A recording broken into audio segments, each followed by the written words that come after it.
Mungkin sudah sempat saya singgung di episode sebelumnya bahwa salah satu yang penting dibangun bukan cuma antara marketing dan finance tapi di tim adalah Nah, seperti apakah harus detail juga atau seperti apa yang harusnya orang finance minta dari marketing pasca launching? ya pasca launching antara marketing dan keuangan. Sementara orang keuangan sangat memperhatikan hal-hal kecil. Makanya kalau ditanya kenapa orang keuangan kepo, ya sudah menjadi tanggung jawabnya untuk mengkepoi semua yang Tanggung terjadi. jawab, Iya, sudah tanggung Oke, jawab. siap. Oke, bismillah. Nah, Om Fahri, Iya, siap. sekarang kita mungkin kayaknya lanjut lagi bahas tentang marketing dan finance, tapi lebih ke kebutuhannya pada saat launching outlet baru seperti itu. Karena kemarin juga saya sama Farid sudah bahas tentang marketing yang harus dipersiapkan pada saat pre-launch dan launchingnya seperti itu. Nah, sekarang kita ke finance. Tapi mungkin akan kita bagi pre-launchnya, finance sudah bahas di situ, launchingnya dan pasca launchingnya. Baik, Seperti itu. siap. Bisa. Oke. Insya Allah bisa ya. Nah, jadi langsung apa yang harus dipersiapkan dari pengusahanya, UKM-nya dari segi finance-nya pada saat launching outlet baru? Ini mungkin lebih ke brand yang ekspansi, outlet kedua mungkin atau outlet ketiga seperti itu. Jadi ya mungkin yang paling perlu kita perhatikan atau orang finance itu persiapkan adalah bahan bakarnya. Oke. Iya, sederhananya begitu, bahan bakar. Karena marketing akan bakar-bakar uang. Ya, betul. Karena memang banyak kegiatan yang tadi istilahnya bakar-bakar uang, atau kalau dari sudut pandang finance itu adalah kegiatan atau aktivitas investasi. Oke. Sifatnya investasi, bukan operasional. Oke. Iya. Kan itu pasti kita sepakat di situ antara marketing dan finance kan. Itu harus dia persiapkan modalnya. Oke, modalnya. Karena kan sumber modal ada banyak juga. Bisa dari investor, bisa dari utang, bisa juga dari memang ada modal sendiri. Yang penting bukan riba lah. Iya, baik. Itu pasti itu. Dan kalau memang dia memilih salah satu kan juga pasti ada nanti proyeksinya kapan, misalnya kalau utang kapan utang itu dibayar atau dikembalikan. Kalaupun investor kapan investor mendapatkan bagi hasilnya segala macam. Dan itu kerjanya keuangan ya, harus memproyeksikan periodenya kapan gitu. Terus Itu dulu. kalau BEP-nya? Iya, baik. Dan selanjutnya setelah itu selain persiapan dari bakar-bakar uang tadi untuk kegiatan marketing tentunya, ya salah satu untuk persiapan bahan baku. Oke. Ketika ada launching di outlet baru berarti membutuhkan bahan baku yang HBP, COGS. di stok ya, merupakan stok semua yang untuk kegiatan operasional. Maka orang keuangan itu harus menghitung kapan dia BEP. Ya, maksud saya BEP itu ketika dia sudah sudah di harga impas ya. Kan kalau kita launching di outlet baru itu di awalnya kan memang rugi, non profit. Ya, itu harus diproyeksikan secara tepat oleh orang keuangan kapan dia sudah BEP. Oke. Ketika biaya tersebut sudah tertutupi dari penghasilan yang ada di outlet barunya. Nah, dan ada juga tantangan yang terkait BEP adalah bagaimana sambil menunggu target BEP-nya itu kasnya terjaga. Pada ini di fase launching. Ini mulai bukan sebelum itu. Sebelum launching. Jadi dari pra-launch itu harus dijaga memang dari awal sama orang keuangan bagaimana kasnya tetap ready dan tersedia untuk menunggu sampai memang nanti kasnya surplus dari kegiatannya. Dan ketika kasnya surplus atau biasanya itu terjadi juga ketika sudah mendapatkan periode BEP-nya, nah di situ baru kita evaluasi kembali lagi. Oh, berarti sepenting itu Seperti itu. Keuangan di launching. Betul. Di program launching ini belum program yang lainnya seperti itu. Karena begini sedikit. Itu karena dia sebenarnya terbagi dari 3 pekerjaan bagi finance. Dia harus melakukan perencanaan atau proyeksi. Kemudian dia harus controlling sementara jalannya, dan dia harus evaluasi paskanya. Jadi dia memang terbagi dari pra-launching, launching, dan pasca launching. Nah, berarti ini orang finance akan kepo sama tim marketing dan divisi yang lainnya pastinya kayak gitu. Ya jelas. Iya. Nah, cuman ini mungkin yang mau saya share ke teman-teman UKM, teman-teman pengusaha. Kadang seperti ini di fase mereka mau bikin launching outlet baru misalnya, itu kadang tim marketingnya mungkin sudah bikin marketing plan khusus launchingnya, ada forecasting dan lain sebagainya.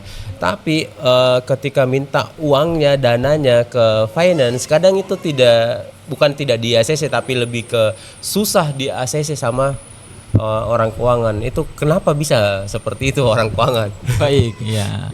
Mungkin sudah sempat saya singgung di episode sebelumnya bahwa salah satu yang penting dibangun bukan cuma antara marketing dan finance tapi di tim adalah komunikasi. Ya mungkin di komunikasinya yang kurang baik atau kurang bagus dari antara tiap divisi ya, marketing ke finance-nya. Makanya responnya juga kurang baik. Komunikasi seperti apa? Apakah kayak misalkan di marketing sudah bikin perencanaan untuk launching, ada forecasting di awal. Forecasting ini kan perencanaan keuangan juga, anggaran dan lain sebagainya kayak gitu. Itu apakah si marketing ini harus mendetailkan ke finance atau sekedar uangnya sekian? Iya, jadi bedanya di usaha dengan sekedar minta uang di orang tua ya itu. Gitu. Kalau dalam usaha bisnis ya, ketika uang itu diminta harus jelas apa nanti peruntukannya, apa feedbacknya. Nah itu, dan itu orang keuangan semua harus dia tuangkan dalam bentuk moneter, satuan moneter. Jadi aktivitas apa saja yang terkait marketing, kayak kita case-nya kan di marketing. Terkait marketing itu memang tadi disinggung apakah harus detail, ya wajib detail. Semakin detail aktivitasnya, maka semakin mudah bagi orang keuangan memahami informasinya untuk dikonversi ke satuan moneter. Begitu pula nanti untuk ya tadi controlling dan juga evaluasinya. Berarti apakah harus misalnya di marketing akan bekerja sama atau kolaborasi sama KOL, selebgram, ada iklan, itu semua targetnya harus diberitahukan ke finance. Iklan saya nanti pada saat launching akan saya targetkan sekian jangkauannya misalnya. Itu harus saya detailkan ke finance. Betul. Bahkan lebih dari itu, jangan cuma menyampaikan informasi ke finance jangkauannya sekian ribu orang, sekian juta orang, tapi perlu ada informasi tambahan bahwa diharapkan dari jangkauan sekian orang ini akan potensial menjadi customer sekian orang. Itu saya jelaskan ke finance. Harus dijelaskan, dituangkan, meskipun mungkin hanya berdasarkan historical data, tapi minimal ada informasi itu sampai di finance supaya finance juga enak menuangkan di laporannya seperti itu. Berarti ini juga pentingnya atau mungkin manfaatnya nanti pada saat launching, progresnya bisa kita antisipasi kemungkinan terburuk seperti itu. Baik, ya sebenarnya dari informasi dari divisi lain yang sangat dibutuhkan oleh orang keuangan adalah itu tadi sudah disinggung bahwa orang keuangan juga harus mempunyai perencanaan keuangan untuk mitigasi dari aktivitas yang ada. Jadi ketika planningnya tidak berjalan sesuai yang diharapkan, itu sudah ada juga planning selanjutnya dalam bentuk yang sudah juga sudah dituangkan dalam bentuk keuangan. Jadi memang perlu sekali kalau memang semakin detail itu semakin bagus, semakin mudah orang keuangan tuangkan informasinya dan peluangnya untuk ya tadi di ACC semakin besar. Gitu. Nah ini di launching, berarti kalau setelah launching masih ada peran keuangan atau mungkin saya dari tim marketing misalnya ini laporan launching kemarin, budget yang dihabiskan sekian, hasilnya sekian, ya mungkin sekedar itu yang saya dapati di beberapa teman-teman yang kita mentoring kemarin itu. Ya alhamdulillah kalau ada laporan seperti itu ke finance. Kalau tidak ada, sudah selesai launching bos, aman kayak gitu. Nah seperti apakah harus detail juga atau seperti apa yang harusnya orang finance minta dari marketing pasca launching? Ya, pasca launching antara marketing dan keuangan, laporannya memang harus detail juga. Seperti ketika waktu pra launching. Ya. Kenapa? Karena yang berat dari keuangan juga setelah aktivitas apapun itu adalah evaluasinya. Karena dari evaluasi tersebut itu yang akan jadi dasar untuk planning lagi. Dan keuangan memang harus sirkulasinya seperti itu, harus menjaga evaluasi, kemudian planning, evaluasi, planning lagi. Karena akan keuangan yang baik itu selalu memang merevaluasi programnya, perencanaan keuangan agar memang perusahaannya itu bisa berjalan dan keuangan yang sehat gitu. Jadi salah satu bentuk upayanya orang keuangan untuk menyehatkan keuangan suatu perusahaan itu selalu dia revaluasi strategi keuangannya, dan itu dia butuh informasi dari setiap divisi termasuk marketing, apalagi pasca launching. Launching kan butuh aktivitas keuangan yang agak besar, butuh bakar uang yang besar yang tadi dikatakan ya. Dari itu perlu sekali untuk dievaluasi. Oke. Kebetulan langsung ingat, biasanya kalau di launching kita ada buat promo atau gimmick-gimmick lah, kayak misalkan beli 1 gratis 1 atau mungkin diskon sekian untuk masa launching misalnya kayak begitu. Kadang marketing sama operation mungkin atau business and development itu bekerja sama untuk misalnya kalau saya nanti misalkan produk ini beli 1 gratis 1 itu nanti disubsidi dari mana, itu kan di pikirannya kita orang marketing ini urusanku sama tim operation mungkin atau R&D misalnya kayak begitu. Apakah di bagian-bagian seperti itu yang ada subsidi yang uang lah di situ, apakah tim finance juga harus ikut campur di situ? Iya, finance juga ikut campur. Kenapa? Karena di situ ada biaya. Kan bukan divisinya finance. Iya. Kalau finance dia selama kegiatan itu tidak menggunakan uang dan tidak berpengaruh pada keuangan ya pasti tidak ditanya. Jadi kalau tidak mau berurusan sama finance jangan pakai uang. Jangan pakai uang. Atau meskipun tidak pakai uang pun kalau berpengaruh ke keuangan tetap ditanya. Oh, seperti kayak contoh? Ya contohnya misalnya kita gratiskan produk kan itu tidak ada uang yang keluar. Tapi bahan ada keluar. Bahan ada keluar. Dari bahan baku ya. Itu kan berhubungan dan keuangan, jadi pasti ditanya. Begitu. Ini dasarnya apa ini? Gratis 1, beli 1 gratis 1. Untuk biar orang ramai datang. Biar itu hitungannya bagaimana? Orang keuangan perlu tahu COGS-nya produk yang dibeli dan yang digratiskan itu berapa?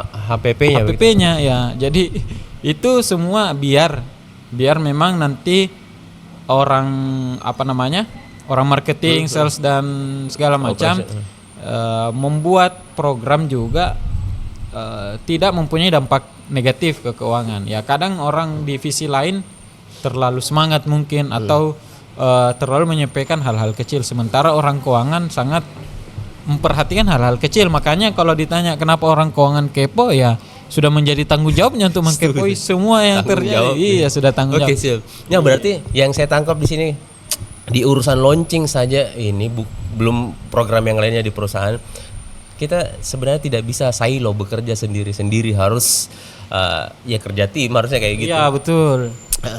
Harus komunikasi yang lancar, yang baik, kerjasama yang baik. Cuman ya mungkin ini di luar urusan marketing sama finance. Kadang saya sebagai mentor mungkin mentori teman-teman marketing di perusahaan lain itu kadang seperti ini. Kita sebagai mentor masuk, dan kadang tim yang dimentori itu mungkin tim yang masih baru juga di perusahaan itu, divisi yang baru dibentuk seperti itu ada tantangan seperti ini.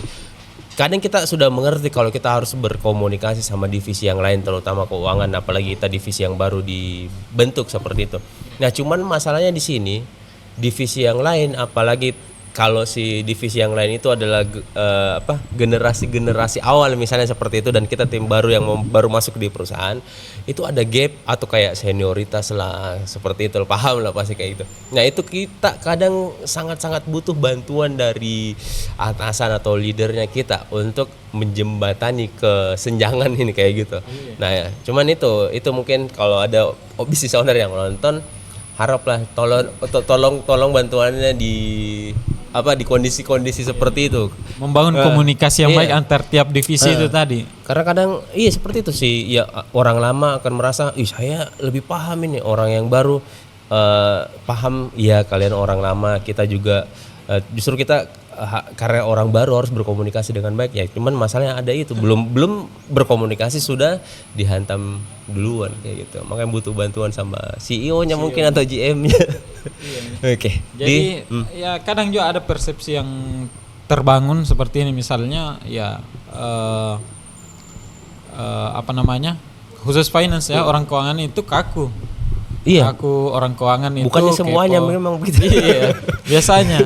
Padahal itu sudah menjadi konsekuensi dari tanggung jawabnya orang keuangan. Jadi ini sekedar disclaimer kalau memang ada yang berpersepsi seperti itu, orang keuangan bukan kaku karena dia yang mau kaku, tapi karena tuntutan tanggung jawabnya. Oke. Begitu. Karena uang semua. Karena uang semua di dia, dan itu hal-hal seperti ini memang sangat butuh sosok seorang leader yang menjembatani tiap divisi, bagaimana setiap karakter tiap divisi yang berbeda. Kan setiap divisi punya karakter kan. Harus Orang saling marketing memahami kan, lagi. orang marketing pasti karakternya lalu mau gas saja ya gitu. Ya itu perannya leader di situ. Bagaimana semua bisa saling memahami. Oke, siap. gitu. Tolonglah leader ya. Iya. Oke, kita mungkin. Baik. Terima kasih Om Fahri. Iya. Oke.